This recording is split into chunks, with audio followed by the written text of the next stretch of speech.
today what I'm going to do is a review on the 2017 Suzuki Swift. Pretty good all-rounder vehicle as well. So now I'm just going to do a little bit of a fast takeoff just for you guys to see how peppy it is.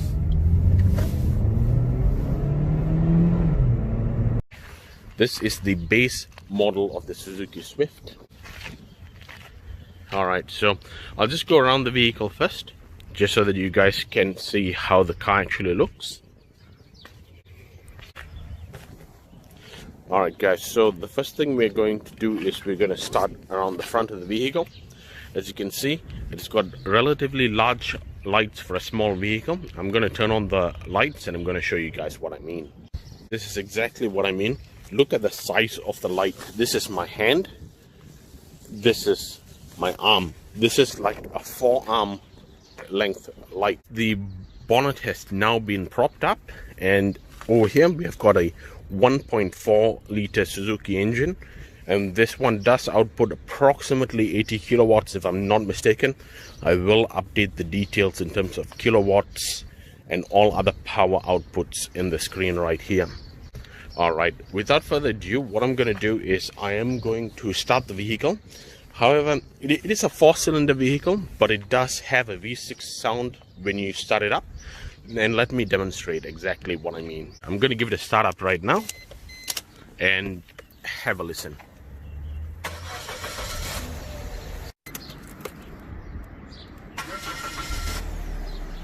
Alright guys, as you can hear, the car does sound a little bit like a V6 when it's on idle and the car is not moving. It does also tick like a V6. This is an 80 kilowatt engine. Now, when people purchase this vehicle, they do not purchase it for the power or the luxury. Now, this is a basic car and it's not very powerful. But having said that, this car has got a lot of get up and go for a 1.4 liter engine. So comment down below if you own a Suzuki Swift, a 2017 or this shape model. What do you guys think about it? Let me just give it a bit of a rev for you. So as you can see on the inside, the vehicle does have relatively large seats for a small car. Now I am 6'2", 6'3", and I can just about fit into the vehicle. So I'm going to turn off the engine first.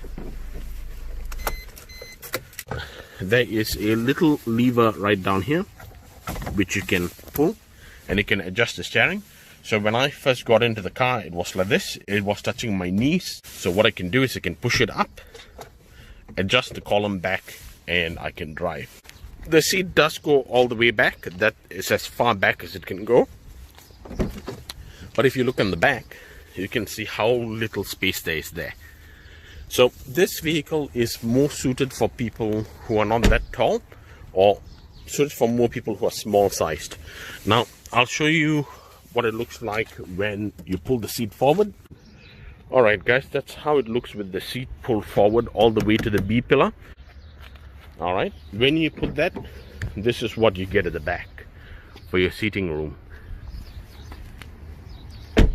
Alright, now I'm going to put that one back the way it was. Now you have got your SRS airbag right here, right on the dash as well. And I believe you've got seat airbags right here and right here. It looks like there are 4 airbags in this vehicle. Now let me just run you through the few features that this vehicle does have. So I'm going to turn on the key. Alright, so starting on the steering, you've got your mode, which is for your radio. So you hit the mode button, that turns on the radio. Alright, and then you can swap between the modes, and that will show you exactly what you need. So BTA, that's your Bluetooth audio, and that's how you can control it. This is how you control your volume up and volume down, by pressing this little button here and this button down here. This is how you seek track up and down when you're playing it via the radio station. Now this is your cruise control, you cancel, and this is to increase the speed and decrease the speed. Relatively simple vehicle. Now it's got good aircon, so I'm going to start the vehicle. Alright, so you have got 4 speed settings right here.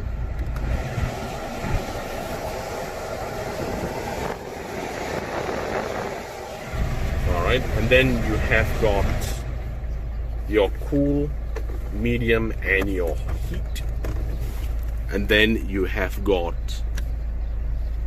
your window defrosters as well, your AC, aircon, and then you've got the standard features of the aircon. What you do have here is your automatic gearbox. Now you have got park, reverse, neutral, drive, 2 and 1. Your 1 is actually your low gear. This is where your handbrake is. Alright, and you put it on park. Now it does also have a traction control off button, so you can turn off the traction control if you wish. If you want to have a little bit more fun, you can turn the traction control off. Alright, now you've got a glove box, a relatively small glove box, nothing major inside, just something basic. Alright, so you've got your mirror right here,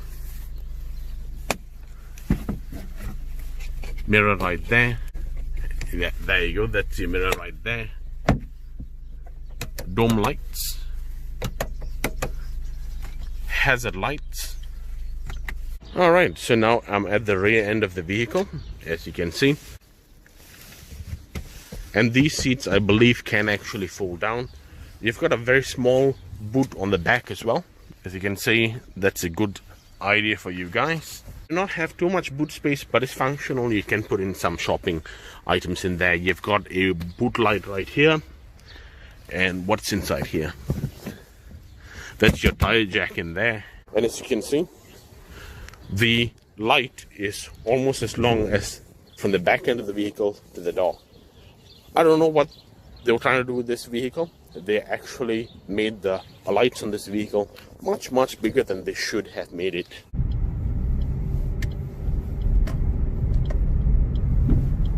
Alright guys, the car has done a little over 29,000 kilometers. Now I'm going to give it a bit of a drive to show you guys how it actually feels to drive a Suzuki Swift. This is a 2017 model. And I'm in New Zealand, and they do have this in New Zealand and Australia as well. So this is a pretty good all-rounder vehicle as well. So now I'm just going to do a little bit of a fast takeoff just for you guys to see how peppy it is.